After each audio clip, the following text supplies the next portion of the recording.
You've so far survived building your piece. Now we get to this final stage of decorating it. I know the coils were a struggle. I know a lot of time and energy went into building it. Now we gotta worry about designing it. I want you to put just as much time in on the design as you did building it. So we're gonna talk about this whole process. Remember, 2 ways of building this, decorating wise. I'll probably have some examples floating on this one. You can either come with organic kind of design, with organic abstract kind of thing. Remember, I don't want straight lines everywhere or little geometric patterns. I want organic shapes. Or you come up with a theme-oriented idea, which I'll let you get away with some geometric shapes like you see on mine. How we're gonna do this is you have a piece of grid paper that I will give you that has everything drawn out for you. Once you've drawn out that piece on that graph paper, you're gonna put a graph on your piece. You're gonna have to use some watercolors and a stick to make it happen. You're also gonna need a little turntable to kind of put your piece on as well. Not kind of like mine, but a little bit of a smaller one you can use to kind of get your lines and everything on there. So this whole video will explain this whole process of how to decorate your pottery, at least get your idea design on there. So let's go and watch this video and let's get started. First thing you're going to do is begin to plan out what you're going to create, not on your vase, but on the grid paper. Using this grid paper to kind of help out your idea, planning it, what you need to make, everything else. I'm going with a themed idea on mine. Mine's going to be a bunch of buildings. As we can see, I'll have clouds, weird shaped buildings, stuff like that. That's what I'm doing. Remember, if you're going to come up with a pattern, it must be organic. So really plan out what you're going to create and make. Let's see what you can do.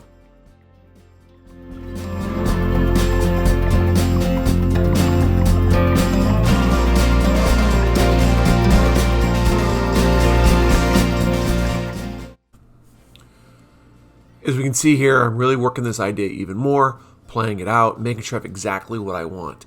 Take the time, plan what you're making, know what it's going to be. I'll say this in class, I will tell you this over and over again, plan out your idea. Make sure it's what you want it to be. The better your idea is, the better the final result will be.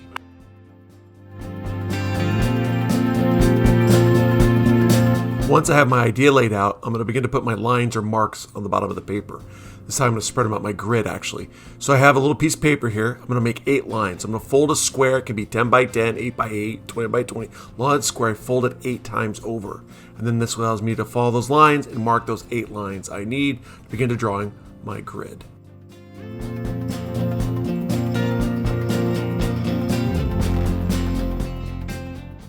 Now it is time to start drawing my lines on my piece. Get the grid actually on the vase itself.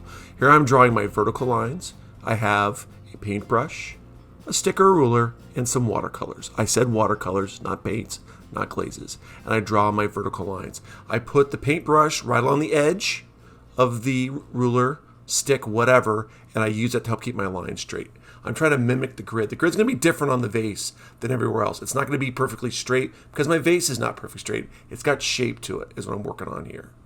With my vertical lines drawn, it's now time to draw my horizontal lines. First, I mark out all the lines where they're going to be with about 1 inch, inch and a half apart, depending on the size of your vase. And then I spin on the little tabletop item and I just let the paintbrush touch the piece and draw my lines. So I have my horizontal line.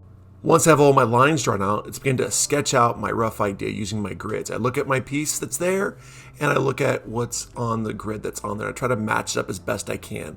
It's not going to be perfect, but I just kind of helps me place everything out so I have a proper spacing on my vase itself. So I'm going to draw everything out. So first I'm going to draw all my buildings out just with a needle tool, begin to sketch out those basic shapes, and I'll come back and add details and carving and go to some incising and applique work after I get everything kind of laid out first.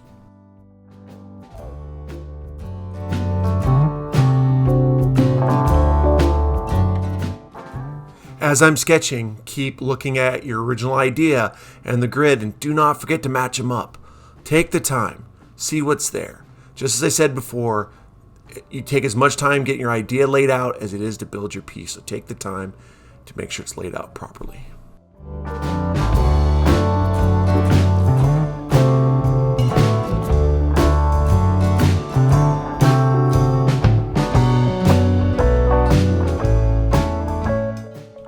Got the piece laid out, now it's time to start carving away.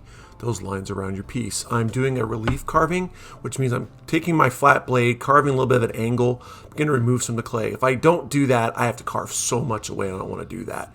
And it just takes some time. Carving takes time. I wish it was fast, but it's not. Just slowly begin to take away a little bit of clay at a time, then go back and take away more. Take your time carving away the lines. I'm just getting the basic outlines done first, and then coming back, adding more detail. But really kind of carving at an angle in first. What that does, it gives the illusion it's deeper of carving than it actually is. This is called relief carving. It's a form of incising, but I'm just slowly beginning removing the clay around the buildings, as we can see. Take your time. Do it right. You need a piece of foam. I have some in the back room you can use, and you just kind of keep working on it. Just keep carving. Someday, thank God I can speed up this film. It took me forever. One more thing I want to add is I'm carving around the buildings. I'm not so worried about the clouds right now, so this is my foreground. I just remove the clay, then I'll draw in the clouds again and carve even more, and that'll become my midground, and then it'll be a background, it'll be something else. That gives me the illusion of layers. So one spot at a time. So let's just keep working at it.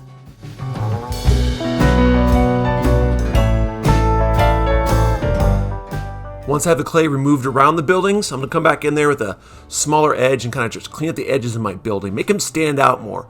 When I put the stains, glazes, whatever in there, I want to give a place for it to rest. So I'm going back in there, cleaning up those lines, making my building stand out, going back in, carving around them even more, really making them stand out so you can really see them from far away. A good carving or incising, I should be able to hold it away, maybe a few feet away from me, and be able to tell exactly what my piece is going to be. Things to remember when you're carving: take your time, a little bit of clay at a time. Don't take out too much, and you can always go and take out more. As I've stated before, over and over again, spend as much time on your design as you did building your piece. There's no record to be done quickly. This just takes time on this project, especially if you have a themed idea, organic idea you really want to stand out and be able to tell exactly what you're doing and give that illusion of depth. Relief carving just takes time. And I really wish there was a trick to it, but it doesn't. Just take some time. Think about what layers need to pop up more, what needs to go back, and remove that clay. Oh yeah, if you need help, don't forget to ask me in class. I'm more than happy to help you with it.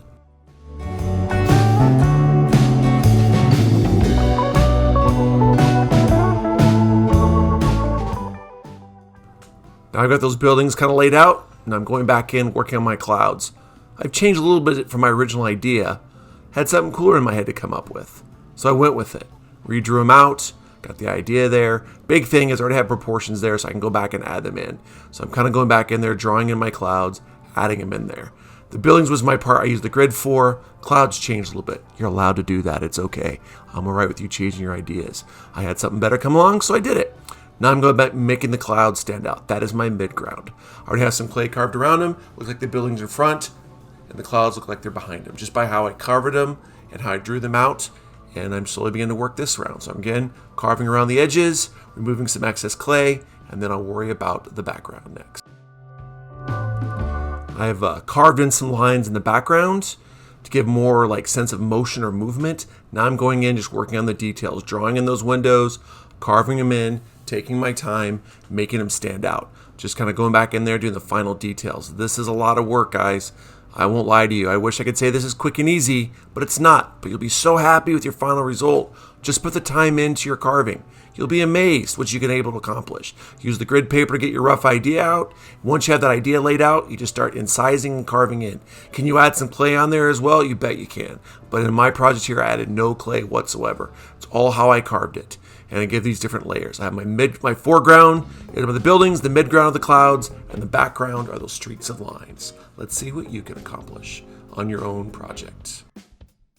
Once I'm done carving, I just kind of go back over it with a damp towel to smooth out my lines, make sure everything's nice and smooth.